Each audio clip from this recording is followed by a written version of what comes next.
Coucou tout le monde, on se retrouve pour une nouvelle vidéo. Alors comme d'habitude, ça fait juste super longtemps que j'en ai pas fait. Ça me gave, voilà, j'ai essayé de trouver X fois le temps, mais ça n'a jamais été le cas. Donc ce matin, enfin, le credo, je l'avais bloqué. Je me suis démerdée pour avoir relativement la paix. En plus, il y a du soleil, donc l'image devrait pas être trop dégueulasse. Donc ça y est, enfin, je me lance, je vais faire un nouvel update lecture, ou plutôt deux, parce qu'en fait, voilà, comme j'ai fait le dernier mi-juillet, en plus, j'ai vachement lu entre-temps. J'ai eu des semaines moindres, mais d'autres beaucoup plus productives. Donc, j'ai décidé finalement de faire deux updates lecture, puisque voilà, étant donné que je me suis énormément relancée dans la VO, j'ai autant de livres VO que VF à vous présenter, à vous parler, parce qu'en plus, il y a eu vachement de coups de cœur, voilà. Donc, j'ai décidé de faire une édition avec les livres VO, mais je vous rassure, puisque ce sont des livres qui arrivent à 80% tous chez nous dans les mois qui viennent. Donc voilà, c'est de la tentation, mais pas tellement. C'est surtout pour vous dire, voilà, celui-là, faut absolument pas le laisser passer. Celui-là, il est bien mis, il peut attendre, voilà. Donc de la tentation, mais gentillette, puisque finalement, ce sont des conseils de lecture. Donc le premier, aujourd'hui, va être consacré à ces lectures VO. Je vais essayer de tourner d'affilée si j'ai le temps. La deuxième que je posterai certainement en début de semaine, peut-être bien lundi justement quand je ferai le point lecture par écrit, qui concernera les livres VF que j'ai lus. Et si je trouve le temps aujourd'hui, l'envie, surtout que j'ai préparé, donc les petites piles sont prêtes, je vous ferai aussi mon IMM pour vous montrer justement les nouveautés de ma palle, qui s'est pas trop agrandi en VF, mais énormément en VO, puisque c'est, voilà, l'été c'est moindre les tentations VF, puisqu'il y a très peu de sorties chez nous, ou moi j'ai trouvé qu'il y avait très peu d'intéressantes. Par contre, niveau VO, voilà, j'ai rattrapé ce que j'avais pas acheté avant, il y a les nouveautés qui me font envie, il y a ce qui vient que j'ai précommandé, il y a des trucs que j'avais aimé, finalement la VF me plaisait pas, donc j'ai recommandé de la VO, enfin voilà. Énormément de choses à vous présenter, mais on va commencer aujourd'hui justement par mon update lecture VO. Et tant qu'à faire, je vais essayer, quand je m'en souviens, de vous donner les dates de sortie VF. Au pire, je vais essayer de les choper si elles sont pas mentionnées pendant que je parle des livres. Je les mettrai en dessous dans la barre d'infos. Alors, la dernière fois que j'avais fait un point lecture, je vous laissais donc avec ma lecture en cours, qui était donc Easy de Tamara Weber, comme vous voulez, et qui est donc une sortie de chez J'ai lu du 10 septembre prochain. Donc voilà, ça arrive vite, on est le 28 août, donc ouais, d'ici une petite quinzaine, de toute façon, il sera sorti. New Adult, j'avais entendu énormément de bien depuis qu'il est sorti, donc depuis il y a plus de 2 ans. J'étais super motivée à le lire. Finalement, ça s'était pas fait parce que c'est là que j'ai arrêté un petit peu la VO. Je me suis lancée, je me suis dit que c'était un petit peu débile de l'avoir en VO dans sa palle alors qu'il allait sortir. Et finalement, je ne regrette pas du tout de l'avoir lu en VO puisque l'histoire déjà elle était vachement bien. J'ai été touchée à mon petit cœur. Voilà, Lucas m'a fait chavirer. Jacqueline était touchante aussi. Donc j'ai vraiment passé un super moment. Au niveau de l'histoire, ça donne quoi? Ça donne qu'on va suivre donc Jacqueline, puisque le tome est principalement, et même pas principalement, et uniquement de son avis, voilà, qui est à la fac, qui est avec son petit ami depuis 3 ans, et du jour au lendemain, il décide qu'il veut voir autre chose. Pourquoi pas, ça sera pas le premier, ça sera pas le dernier. Et donc, il la plante. Donc, elle se retrouve un petit peu juste, pas bien du tout, forcément. En plus, ils ont des cours en commun. Donc, voilà, elle a vraiment du mal. Elle va sauter les cours pendant 15 jours juste pour pas le croiser. Surtout monsieur, voilà, on s'est séparés. Donc, dans la minute, je peux draguer d'autres gonzesses. Là, c'est pas grave, je m'en fous. Enfin, voilà, très, très classe, hein. Et donc voilà, elle est pas super bien. Bon, finalement, au bout d'un moment, elle se décide quand même un petit peu à sortir, à se socialiser. Et manque de bol, le premier soir de sa sortie, elle manque de se faire quand même violer. Donc là, voilà, il y a un jeune homme mystérieux qui intervient, qui la sauve quand même un petit peu beaucoup. Et à partir de là, elle va le croiser partout, en cours, quand elle va acheter son café ou quoi que ce soit. Et donc, c'est le fameux Lucas.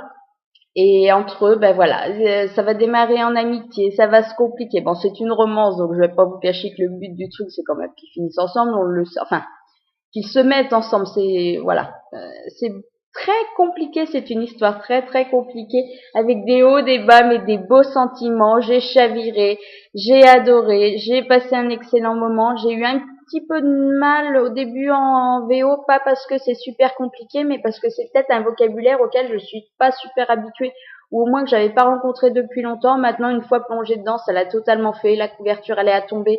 Je suis un petit peu déçue pour l'édition française, ils n'aient pas décidé de la garder, mais enfin bon, on peut rien y faire. Donc j'ai tellement adoré que de toute façon, je me suis commandé l'autre tome sorti depuis, qui n'est pas une suite, mais qui est c'est finalement les mêmes événements, mais du point de vue du cas. Donc une sortie à ne pas louper, parce que voilà, pour du new adulte, c'est vraiment du très très bon, c'est mignon, c'est intense, c'était super. Donc je vous le recommande fortement. Donc le 10 septembre prochain chez J'ai lu.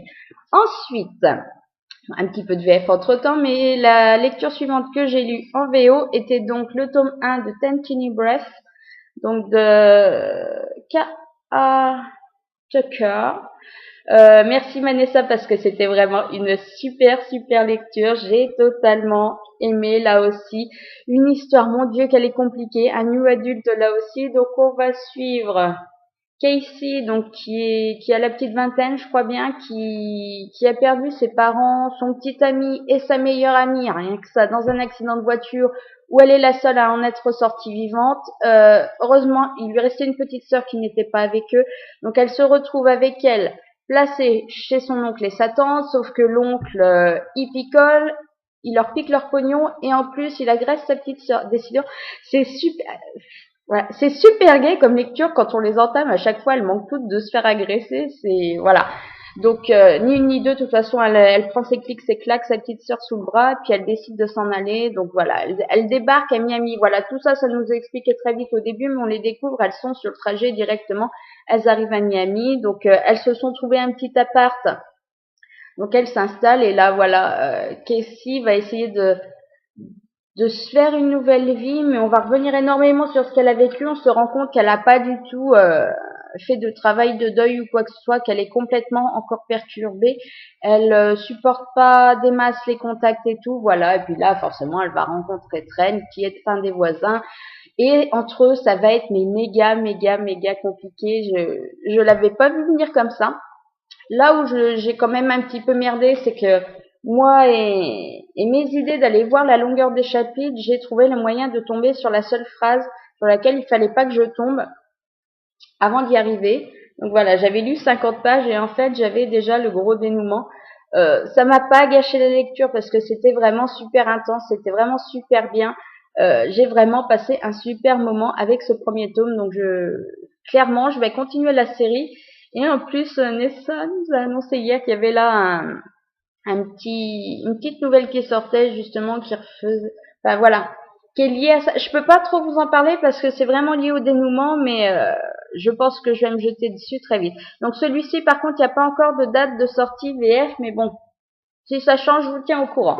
Ensuite, tant qu'à continuer dans le new adulte, j'y suis allée franco puisque je me suis sorti Walking Disaster oh là là, je prends un accent américain ce matin, mais d'une force, de Jenny Maguire, donc qui est, si on veut, enfin, c'est pas la suite. Là, c'est comme pour Easy, c'est lié à Beautiful Disaster. Finalement, c'est le tome du point de vue de Travis, voilà. Je sais même plus comment elle s'appelle la nénette, j'allais dire Pigeon, parce que c'est tout ce que j'ai retenu, c'est comme ça qu'il l'appelle Pigeon. Abby, non? Un truc dans le genre. Voilà, Beautiful Disaster, on le suivait du point de vue d'Abby, donc Walking Disaster est le même, mais vu du point de vue de Travis, on a un petit peu avant son enfance, tout ça. Même la fin, on en a plus que Beautiful Disaster. J'ai totalement adoré, surtout le fait que j'avais lu donc le premier il y a 2 ans, que je me souvenais vite fait des grands événements, de ce qui était important obligatoirement, mais que toutes les situations qu'il vivait, en gros, j'avais quasiment tout zappé. Et là, en lisant, je me suis dit, oh, mais c'est vrai, voilà, j'étais complètement euphorique. J'ai passé vraiment un super moment et je crois même que j'ai préféré, autant j'avais adoré le premier, mais celui-ci, voilà, être dans la tête de Travis, c'était juste trop, trop, trop, trop beau. Et je me souvenais pas que c'était aussi tordu comme histoire. Hein. C'est quand même, voilà, il joue dans le top niveau. Donc voilà, une super découverte. Il arrive aussi chez J'ai lu, je crois que c'est le 15 octobre prochain, ou novembre. Non, il me semble que c'est 15 octobre. Donc si vous avez aimé le premier, faites-vous plaisir avec celui-ci. Maintenant, à vous de voir si vous voulez vraiment tout de suite découvrir le point de vue de Travis, ou si vous préférez comme moi pas zapper, mais oublier temporairement une partie des événements pour leur savourer encore plus par derrière. Ensuite, alors là, c'est un énorme coup de cœur. Je l'avais lu en e-book, mais j'ai tellement adoré que j'ai été obligée de le commander, même s'il a coûté juste un petit peu un bras. Donc, Making Faces de Amy Harmon, c'est alors c'est les éditions Create Space, je crois. C'est les petits éditeurs à la base, et puis après, enfin bon, bref. Voilà, c'est en VO, mais ça sort là aussi très bientôt, puisque c'est, il me semble, janvier. Alors, j'ai pas vraiment de date, on va dire mi-janvier. Allez, on va couper la poire en deux. Dans la collection R, je l'avais depuis plus d'un an, parce que les filles l'avaient lu et elles avaient adoré. Donc, je l'avais obligatoirement téléchargé dans ma liseuse, et c'est vrai qu'après, j'ai pas forcément eu le temps et l'envie aussi de le lire, hein. Et là, je me suis lancée quand on m'a annoncé qu'il sortait bientôt. Je me suis dit, c'est quand même con de l'avoir qui attend et de pas le lire. C'est un énorme coup de cœur. Je vous raconte même pas comment. Oh là là, j'ai souri, j'ai eu des papillons dans le ventre, mais j'ai pleuré, mais toutes les larmes de mon corps avec ce livre. J'ai vraiment vécu le truc. J'étais extérieure, j'ai pas pu m'identifier parce que voilà, l'histoire fait que. Mais ah là là, ça m'a retourné de l'intérieur, j'ai totalement adoré, et c'est vraiment un livre à côté duquel il ne faudra pas passer, parce que voilà, c'est en émotion, mais quelque chose de juste énorme. Pour la petite histoire, donc on va suivre en gros 3 personnages, mais à la base on suit Fern. Donc Fern qui est pas super aidée, voilà, qui est au collège, qui est pas super populaire, qui est une fille bien sympa, hein, mais voilà, elle a pas, on va dire, le physique et l'aisance sociale pour être quelqu'un de super intégré. Par contre, voilà, elle a une super amitié avec son cousin Bailey qui est atteint d'une maladie, donc qui petit à petit, voilà, son état physique se dégrade. Mais elle l'assiste, elle l'adore, c'est son meilleur ami, c'est son cousin, voilà. Donc déjà, rien qu'entre eux, l'histoire, elle est très belle. Bailey, il est juste à tomber, parce que voilà, il nous donne une putain de leçon de vie. Quand je vois qu'on se plaint des fois pour des merdes de rien du tout, qu'on se prend la tête, voilà. Mais lui, il nous donne de ses répliques et une leçon de vie juste mémorable. Bon, donc ça, déjà, rien que pour ça, j'ai envie de dire que le bouquin vaut le coup. Ensuite, il y a aussi Ambrose. Alors Ambrose, qui lui, par contre, il est trop beau, il est trop gentil en plus, parce que des fois on peut être beau et con, mais lui en plus il a tout bon. Voilà, qui est un petit peu le mec hyper populaire de la petite ville où ça se passe, qui joue au foot, qui est hyper doué. Enfin voilà, il a tout bon, ce mec. Et si vous voulez, il va y avoir les événements du 11 septembre. Sa mère étant à New York, ça va quand même en plus le perturber, malgré que voilà, pour lui là-dessus ça va finir bien. Mais il va avoir vraiment une remise en cause. Et en fait il va vouloir s'engager dans l'armée.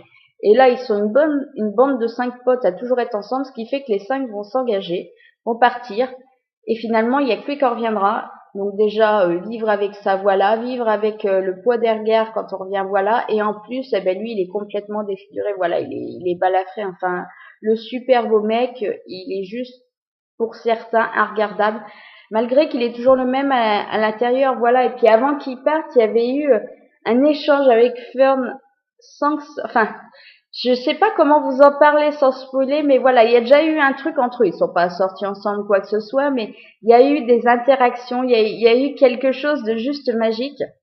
Et donc, il va revenir. En plus, elle, entre-temps, elle a changé vraiment en bon. Elle a plus d'appareil dentaire, elle a plus de lunettes. Elle a changé physiquement un peu, donc elle est devenue super bien, mais intérieurement c'est toujours la même, tout comme lui qui a changé physiquement, il est toujours le même. Et c'est vrai que lui par contre il sort pas de chez lui, il veut voir personne, voilà, parce qu'en plus il n'arrive pas à vivre avec ça, avec le poids de tout ça. Et elle va aller vers lui, elle va tenter l'amitié, tout ça, et on va suivre tout ça, et ça va avancer. Voilà, je vous en dis pas plus parce que c'est vraiment une histoire à découvrir, mais ce livre est juste trop beau, et juste magique. Je me le relirai à la sortie VF parce qu'il y a intérêt que ça soit aussi bon que la VO et parce que c'était tellement bon que ça sera un plaisir de le redécouvrir. Mais voilà, donc mi-janvier, je pense, ou dans ces eaux-là, janvier en tout cas, dans la collection R, à ne pas manquer du tout, du tout, du tout, un énorme, énorme, énorme coup de cœur.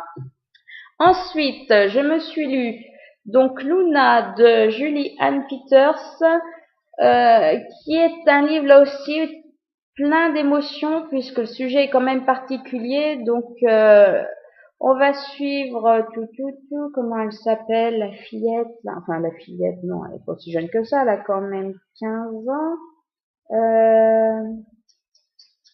Mince, j'aurais peut-être dû regarder avant. Comment elle s'appelle? Regan, voilà, qui a donc 15 ans et qui finalement a un grand frère de 2 ans de plus, donc Liam, qui est super, mais c'est vrai qu'il est un petit peu différent des autres garçons de son genre, puisque voilà, il aime beaucoup, sans tomber du tout dans l'excès, dans le caricatural, voilà.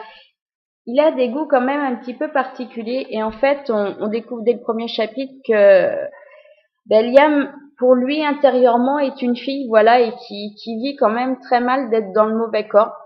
Donc en plus, je trouve que c'est super bien foutu de pas faire ça directement du point de vue de Liam, mais de le faire de celui de Regan, parce que au-delà de la difficulté de l'acceptation, de tout, voilà, ce mal-être qu'on ressent aussi bien, hein, même si ça passe via Regan, de toutes ces situations qui posent souci, on a aussi les conséquences que ça a, le poids que ça a, et émotionnellement aussi sur le reste de la famille. Voilà ce que ça change pour eux, parce que voilà, on pourrait dire c'est juste son problème à lui, mais non, ça a énormément de conséquences sur les autres aussi.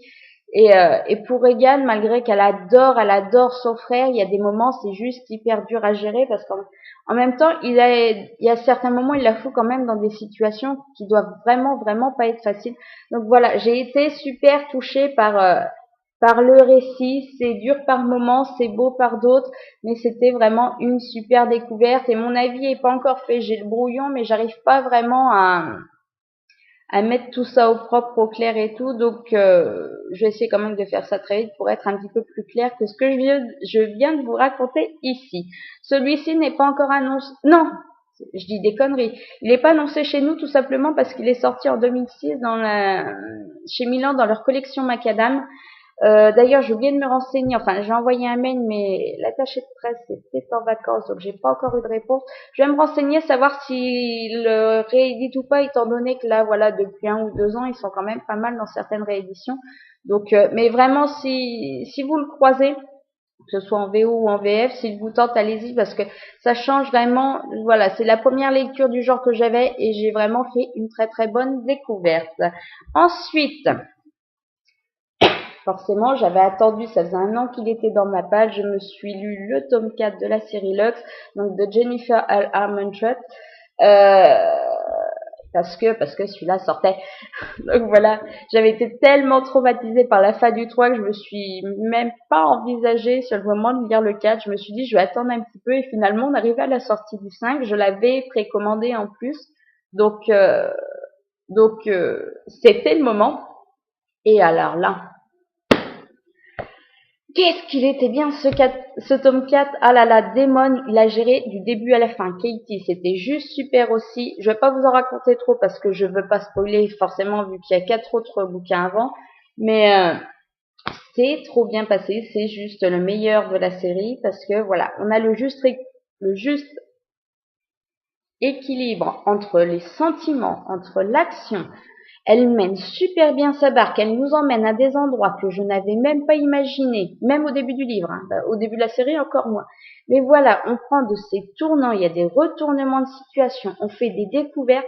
J'ai vraiment passé un super moment, j'ai pas vu le tome passer du tout, alors que pourtant c'est tombé dans une semaine où j'avais pas spécialement le temps de lire, mais dès que j'avais 5 minutes, j'y revenais, voilà, fallait que je découvre la suite. Comme à chaque fois, j'adore parce que quand on a le titre du livre, pour moi, je sais jamais à quoi ça mène. Ça a été pareil pour Obsidian. Bon, maintenant, on le sait puisqu'on en a parlé pas mal et tout. Mais Obsidian, Shadows, Opal, Ori... Non, il en manque un. Bon, Opal, j'avais quoi? Onyx, Origine, voilà, même Opposition. À chaque fois, même là, je me suis dit origine, d'accord, on va revenir aux origines. Eh ben non, c'est pas du tout ça. Donc à chaque fois, elle me prend par surprise. Et voilà, c'était vraiment un tome 4 super, super réussi, le meilleur de la série. Euh, Ça gère à tous les niveaux, c'est parfait, il n'y a pas de longueur, c'était génial. Donc vraiment une série, le tome 1 sort chez J'ai lu encore. C'est pas le 10 septembre aussi? Le même jour qu'Easy? Ou le 15, ou dans ces eaux-là. Le mois prochain, de toute façon, ouais, ça doit être les sorties doivent se faire le même jour, donc on va dire le 10 septembre. Bon, elle sort en septembre de toute façon, donc le tome 1 qui s'appellera Obsidienne, chez eux. Découvrez la série parce que, voilà, même s'il y a des petits moments où c'est un petit peu moins, voilà, le tome 2, j'avais eu un petit passage à vide. C'est vrai qu'elle est vraiment à découvrir, elle change un petit peu de sujet aussi. Bon, ça reste du young adulte, donc il y a certains côtés prévisibles, mais j'ai passé vraiment un super moment avec cette série et encore plus avec ce tome 4. Donc ensuite, forcément, j'ai continué avec le tome 5 qui est totalement dépareillé, ça m'énerve parce que voilà, je comprends qu'on nous sorte le tome 5 vu qu'il rééditait les 4 premiers en omnibus, là, en double tome. Donc le 5 est forcément raccord, sauf qu'ils auraient quand même pu faire une édition qui était raccord avec les autres tomes de la série. Je trouve ça un peu dommage. Bon, là, on le voit pas forcément, mais en plus, normalement, il brille. Enfin, il a des paillettes et tout. Ça, c'était sympa, mais bon, ça m'empêche que c'est toujours... Je précise d'ailleurs, pour ceux qui le sauraient pas et qui justement veulent le commander en VO ou quoi que ce soit, que là aussi c'est, on va dire, un double tome, puisqu'en plus du tome 5, on a le tome 0, donc qui se lit après le 1 et avant le 2, donc Shadows, qui est du point de vue... non, je vais pas vous en dire plus. Si vous avez pas lu la série, je vais pas... Voilà, mais sur un personnage important et qui apporte vraiment des réponses, donc en plus. Bon, sinon, le tome 5... Je l'ai lu en lecture commune avec les filles et j'avoue qu'on a quand même été pas déçus, mais il y a certains petits trucs qui m'ont gêné. Voilà, autant la première moitié est super bien passée, on reprend vraiment là où avait fini le tome 4. On se relance là-dedans. J'appréhendais un peu que certains trucs prennent en longueur, ça n'a pas été le cas avec le début. Voilà, Démon, les répliques sont toujours aussi efficaces. Maintenant, rendu à peu près à la moitié, eh ben j'ai trouvé que l'auteur, pour vraiment finir en apothéose, y allait.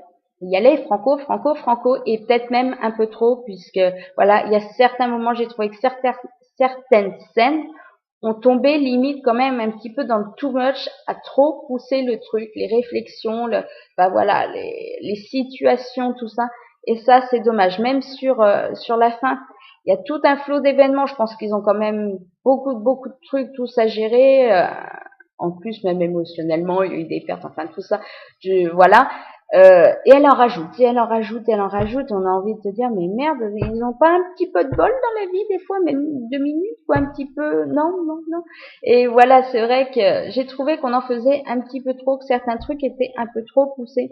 Maintenant, comme je vous dis, la série est vraiment à découvrir. Elle prend des tournures totalement inédites et inenvisageables. Voilà, donc dans l'ensemble, très bonne série. Maintenant, un petit peu déçue par le fait de vouloir trop en faire justement avec ce dernier tome. Mais ça reste à découvrir. Et enfin, le dernier, j'ai juste publié mon avis aussi, et c'est là aussi un gros coup de cœur. Donc Lola and the Boy Next Door de Stephanie Perkins. Donc la suite, on va dire le tome 2 de la série Anna et le French Kiss. J'avais adoré Anna, et c'est vrai que je regrettais de pas finalement l'avoir commencé en VO. J'avais pas envie d'attendre la suite, surtout que je suis pas fan du tout du design VF.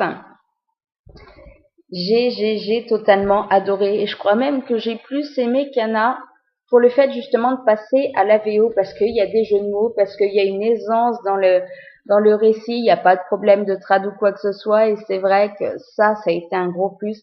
Et l'histoire, elle est juste à tomber. Voilà, Lola, j'ai adoré. Lola qui est un petit peu à part, puisque elle a un look très particulier, c'est-à-dire qu'elle s'habille hyper colorée avec des trucs improbables. Des fois, elle va se fabriquer ses fringues, elle est perpétuellement avec des perruques, super maquillée. Enfin voilà, elle est complètement hors norme. En plus, au lieu d'avoir une famille, on va dire normale, elle a donc deux pères. Euh, donc ça, c'est pas forcément super bien vu du voisinage, mais enfin bon, à la limite, j'ai envie de dire, qu'est-ce qu'on s'en fout? Mais eux, ils le vivent bien, donc c'est l'essentiel. Elle est juste super, elle est pétillante, voilà, elle a un seul problème dans la vie, c'est que ses papas, justement, n'acceptent pas forcément son petit ami qui a quand même 50 plus qu'elle. Donc voilà, c'est son gros problème dans la vie, leur faire accepter, donc Max.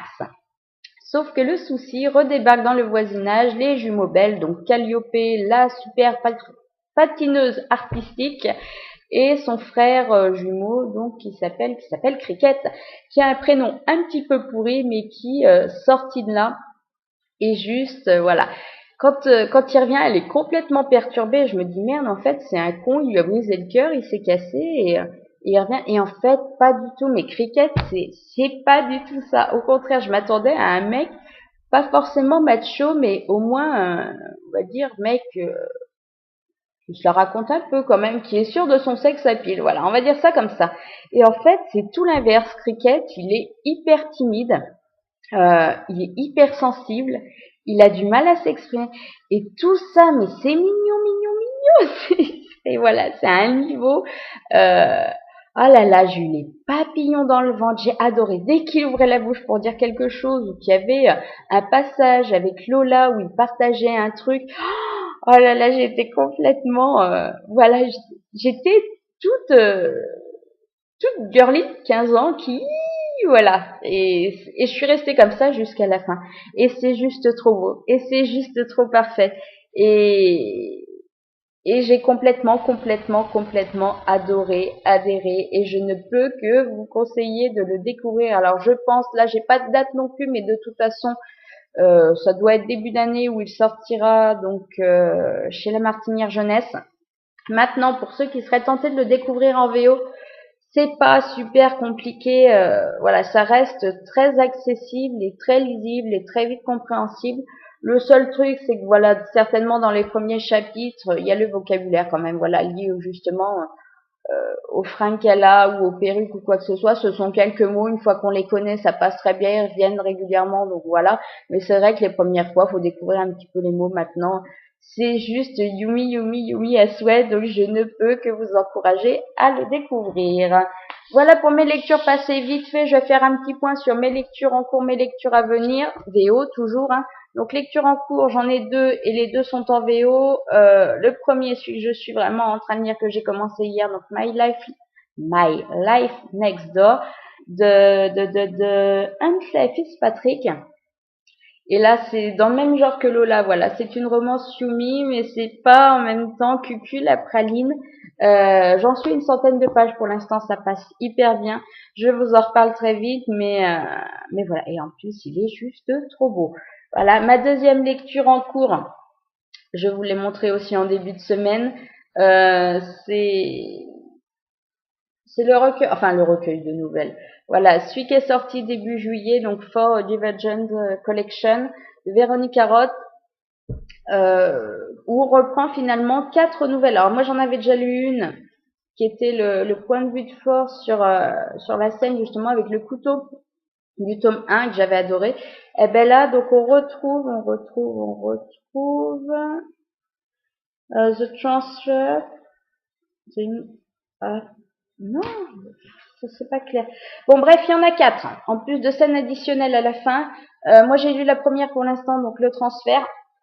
J'ai complètement adoré, adhéré, puisqu'on rencontre Ford, donc juste avant pendant qu'il passe son test justement, et avant qu'il intègre justement les audacieux. Donc ça fait super bizarre de le voir justement pas comme il est, comme on le découvre après, mais plus incertain et voir aussi ce qui vit chez lui. Voilà, j'ai complètement adoré, donc je le savoure, je m'intercale d'autres lectures entre chaque nouvelle pour le faire durer le plus longtemps possible. Voilà, et ensuite je vais vous montrer vite fait quelques lectures VO qui seront mes prochaines lectures VO justement. Donc ensuite j'attaquerai Forbidden de Tabitha Suzuma. Oh merde. Euh, Puisque Nessa l'a commencé hier, moi j'ai lu les 10 premières pages pour jauger un petit peu niveau VO. C'est pas que c'est compliqué, mais c'est pas un vocabulaire non plus où je sens super habituée. Donc voilà, les premières pages vont peut-être être un petit peu plus lentes, histoire de m'immerger un petit peu. Histoire qui j'appréhende vachement, grave, puisque voilà, c'est une histoire d'amour, mais que ça reste entre frères et sœurs. Donc apparemment c'est super bien fait, c'est pas glauque ou quoi que ce soit, donc j'ai vraiment hâte de le lire et de me faire mon avis. Ensuite, je me ferai forcément Isla and the Happily Ever After, donc la suite de Lola and the Boy Next Door, enfin la suite là, il me semble qu'on les connaît, non? Isla et Josh. Lui, oui, il me semble, ça doit être le copain de Anna et Sinclair, là, qui était avec eux à l'école, l'artiste. Et elle, il me semble qu'on l'a croisé vite fait un moment de temps. Donc voilà, j'ai super hâte, il est juste sorti, il est juste trop beau. Je le laisse un petit peu traîner parce qu'après je vais m'en vouloir autrement de me jeter dessus dès qu'il est arrivé. Mais voilà, je pense que la semaine prochaine, je m'y mets. Je me lirai aussi parce que voilà, j'essaye de me retenir depuis un moment étant donné que le tome 3 ne sortira que l'été prochain. World After, donc qui est de Susan E, qui est la suite en fait d'Angel Fall, Penryn et la fin du monde. Et celui-là aussi, j'essaye de faire un petit peu attendre en attendant. Donc The Treatment, qui est la suite de The Program, c'est un diptyque, donc ça s'arrêtera là.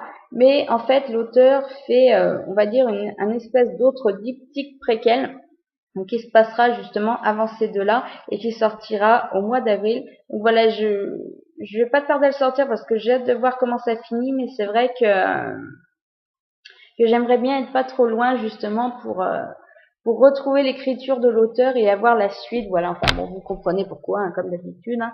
J'ai ce qu'il faut pour lire, mais j'anticipe sur ce qui va suivre.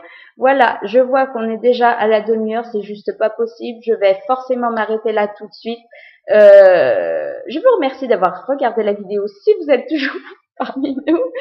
Sinon, je vais faire très vite justement les VF en essayant d'être un peu plus concis si c'est possible. Bon, comme d'habitude, de toute façon, c'est time-codé. Hein, donc, je vois pas pourquoi je le dis à la fin de la vidéo. Si vous êtes rendu là, il n'y a plus d'importance maintenant. Bref, je vous souhaite une bonne fin de journée, de très belles lectures et on se retrouve bientôt pour une nouvelle vidéo justement.